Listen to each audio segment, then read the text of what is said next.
Bahkan waktu musim panas itu bisa sampai 50 derajat loh. Coba deh kamu bayangin gimana rasanya puasa di saat panas seperti itu. Wah, panas dan haus luar biasa. Tapi kita harus tetap semangat. Dia membuat sayap ya, prototipe sayap yang digunakan di bahunya.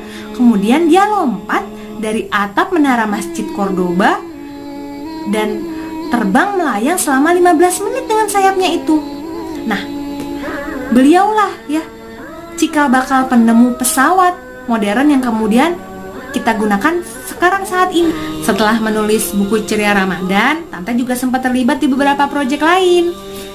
Nih salah satunya nih, ada buku Semarak Idul Adha. Kemudian ada buku Indahnya Jika Dipanggil Bunda. Juga ada buku Asiknya Belajar di 5 Benua. Nah, kalau menjejak Andalusia yang ini nih, Tante tulis berdua sama suami Tante, Om Ibra. Buku ini ditulis berdasarkan pengalaman kami tinggal di Sevilla di daerah otonom Andalusia yang letaknya di selatan Spanyol. Pengalaman kami selama tinggal di sana 3 tahun itu sangat luar biasa, sehingga sayang rasanya kalau tidak diabadikan dan diceritakan ke orang banyak.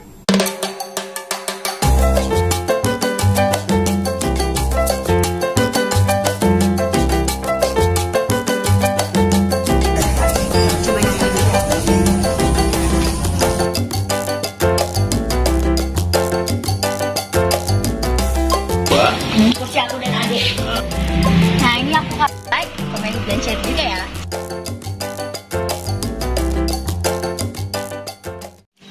Halo, assalamualaikum, welcome back to my channel, Kaila Andeva. Di video kali ini aku mau bahas buku ini. Wah, ini buku apa ya? Ya, ini buku Ceria Ramadan di 5 Benua 25 Negara. Wah, ini tentang apa ya? Jadi buku ini menceritakan tentang puasa di 5 benua 25 negara. Wah, kayak gimana sih?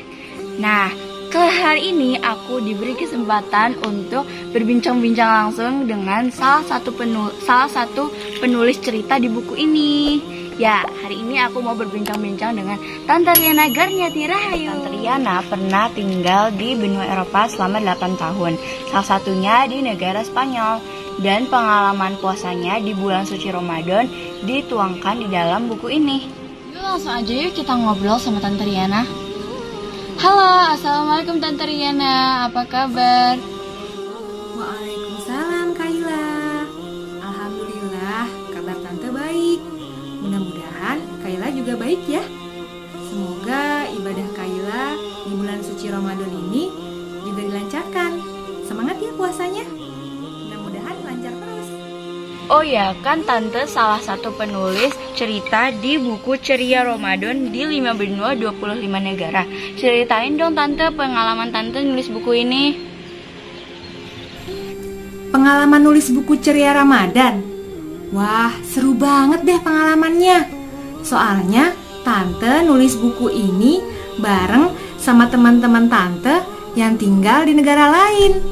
Ada yang tinggal di benua Amerika, Australia, Eropa, juga ada yang di benua Asia, termasuk ada juga loh cerita dari Indonesia. Dan ada cerita dari benua Afrika juga. Pokoknya seru banget deh semua ceritanya. Nulis buku ini, Tante tidak hanya berbagi pengalaman, tapi juga mendapatkan cerita-cerita yang luar biasa menarik dari teman-teman Tante di negaranya masing-masing. Oh iya, buku ini ceritanya tentang anak-anak. Ceritanya tentang pengalaman mereka menjalankan ibadah Ramadan di negara lain. Ada yang seru-seru menjelang Ramadan dengan segala tradisinya. Ada juga yang cerita tentang suka dukanya menjalankan ibadah puasa di negara yang kebanyakan bukan muslim. Seperti misalnya di benua Eropa nih. Negara-negara di benua Eropa saat ini sedang mengalami musim panas. Jadi waktu siangnya lama sekali. Itu artinya mereka harus berpuasa dengan waktu yang sangat lama dibandingkan dengan kita di Indonesia. Ada loh yang puasanya bahkan sampai lebih dari 20 jam. Lama sekali. Waktu tante di Spanyol, puasanya 18 jam aja sih. Walaupun tetap lebih lama dari Indonesia ya, tapi masih lebih mending dibanding negara-negara Eropa lain. Hanya tante tinggal di selatan Spanyol. Itu artinya cuacanya panas sekali.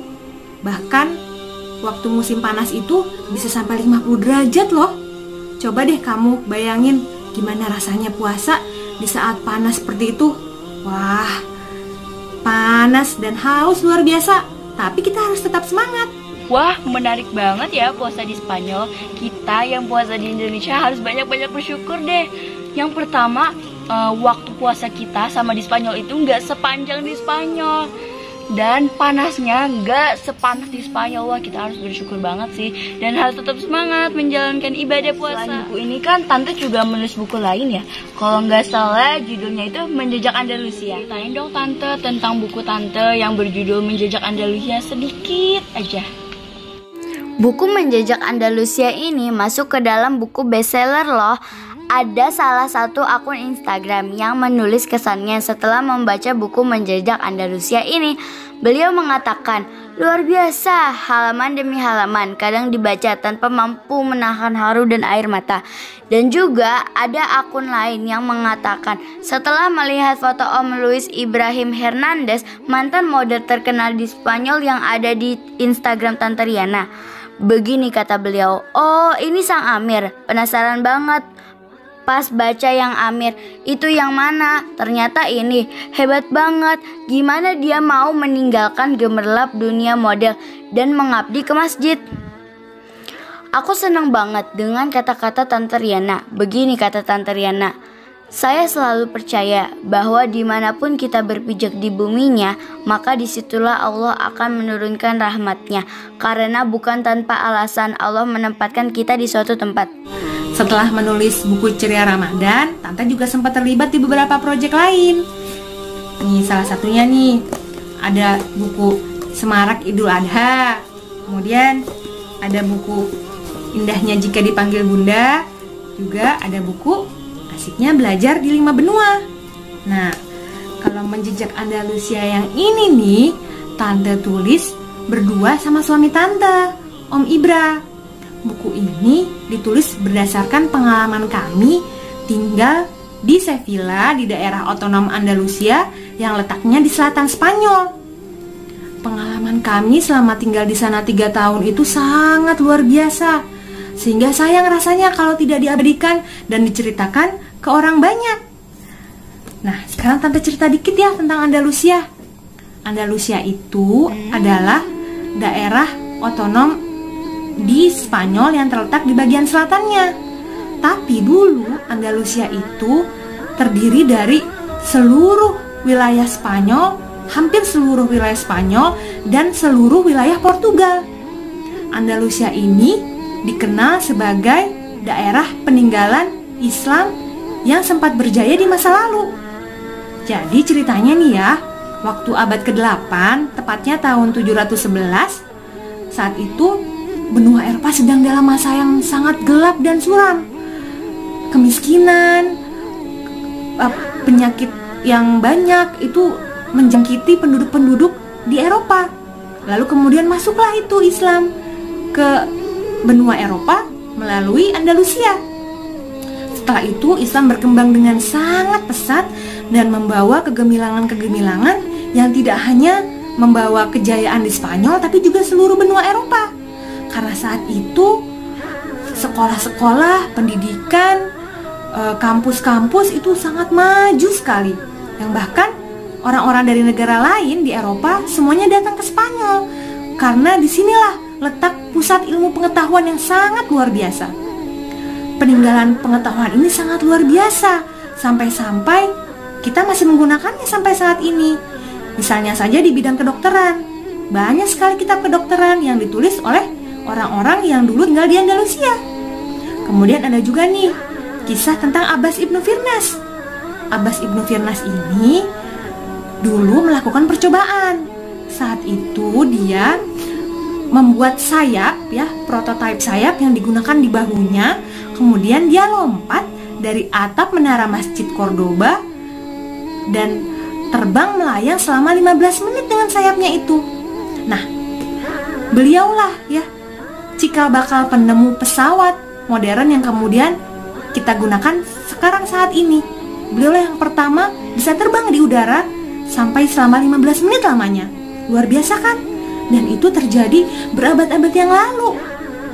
Hanya saja Andalusia bertahan hanya selama 8 abad di Spanyol. Kemudian hilang dan tidak ada bekasnya.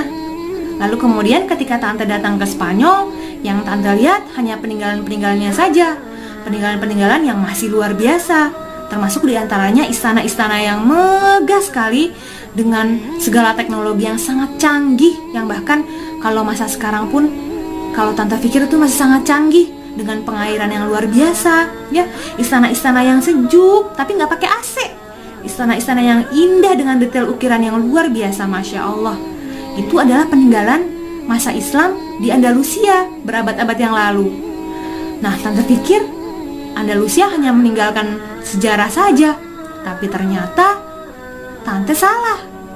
Tante dan Om kemudian berkenalan dengan teman-teman kami, orang-orang Muslim Spanyol yang luar biasa, yang dengan segala keterbatasan mereka sangat istiqomah, mereka sangat taat menjalankan Islam.